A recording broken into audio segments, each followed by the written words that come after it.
halaman 9, ya, posisi di paling kiri sebelah atas. Ya. Bismillahirrahmanirrahim. Faslun. Satu pembahasan. Fi bayani tamassuki ahli Jawa bi madhhabi ahli sunnah wal jamaah. Yang menerangkan tentang berpegang teguhnya penduduk Jawa pada ajaran ahlus sunnah wal jamaah. Jadi beliau ingin menerangkan bahwa penduduk Jawa itu semuanya sejak beliau hidup dan menulis kitab ini itu semuanya ahlus sunnah wal jamaah. Jelas? Teruskan dulu. Wa bayani ibtida'i zuhuril bid'ah wa intisyariha fi ardi Jawa. Dan akan menerangkan awal kemunculan bid'ah di tanah Jawa. Nanti kita akan lihat yang dimaksudkan bid'ah oleh beliau. Ini sering saya sampaikan di beberapa tempat sampai malam ini.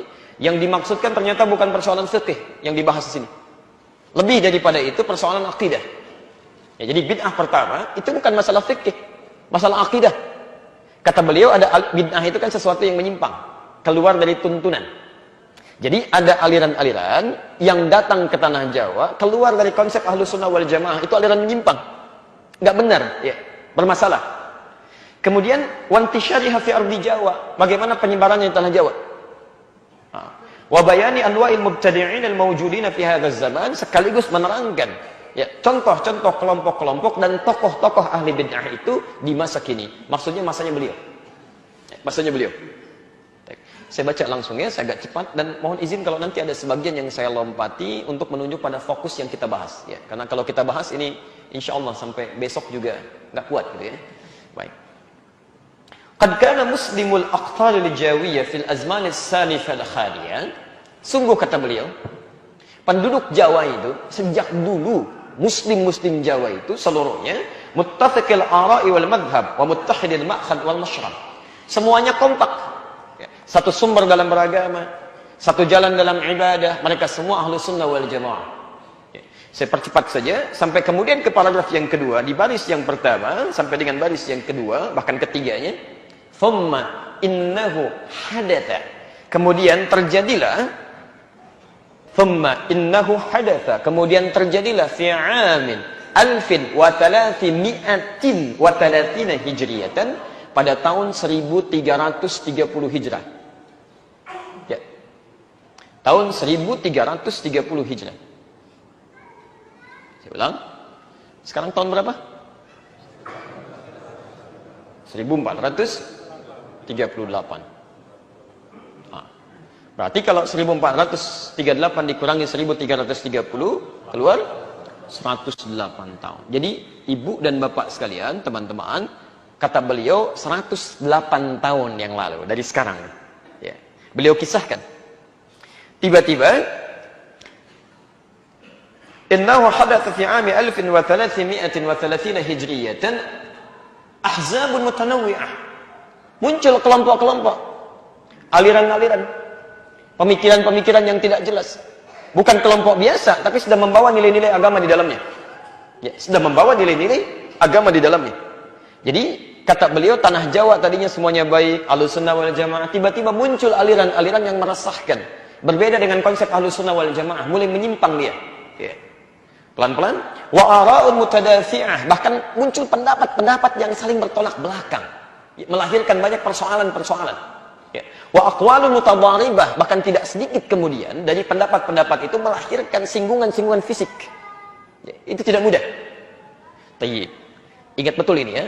Saya mau sampaikan, ini diperingatkan sejak 108 tahun yang lalu. Kalau Anda diberikan peringatan, sehari misalnya lupa, wajar tidak?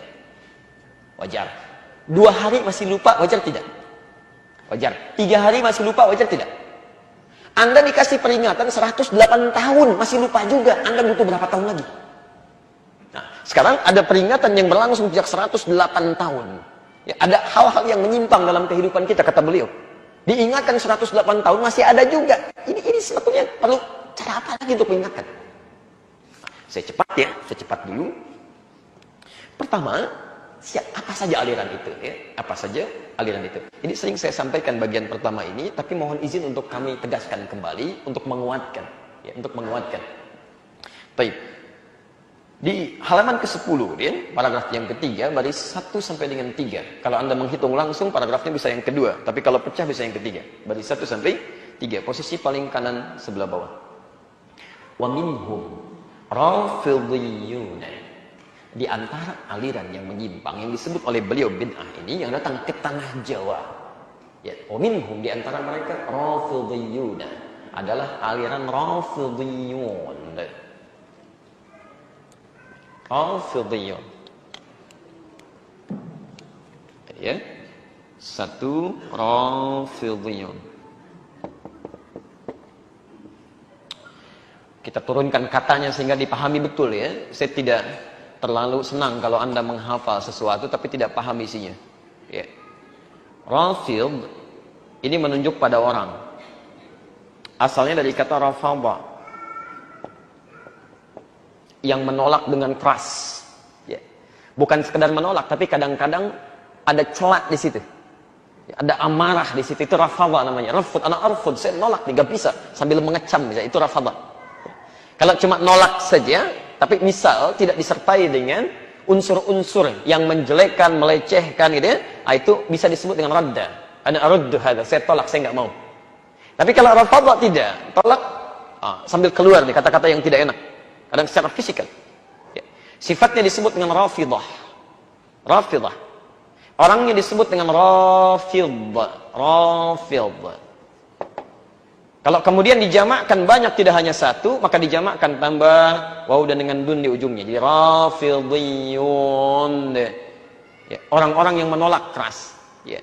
Tayyib, di dalam sejarah kalimat rafidh, rafadha, rafidah itu hanya dilekatkan kepada orang-orang yang sangat mengkultuskan Ali bin Abi Thalib dan keluarganya, sampai-sampai menolak dengan keras kekhalifahan Abu Bakar, kemudian Umar bin Khattab, kemudian Uthman bin Affan radhiyallahu taala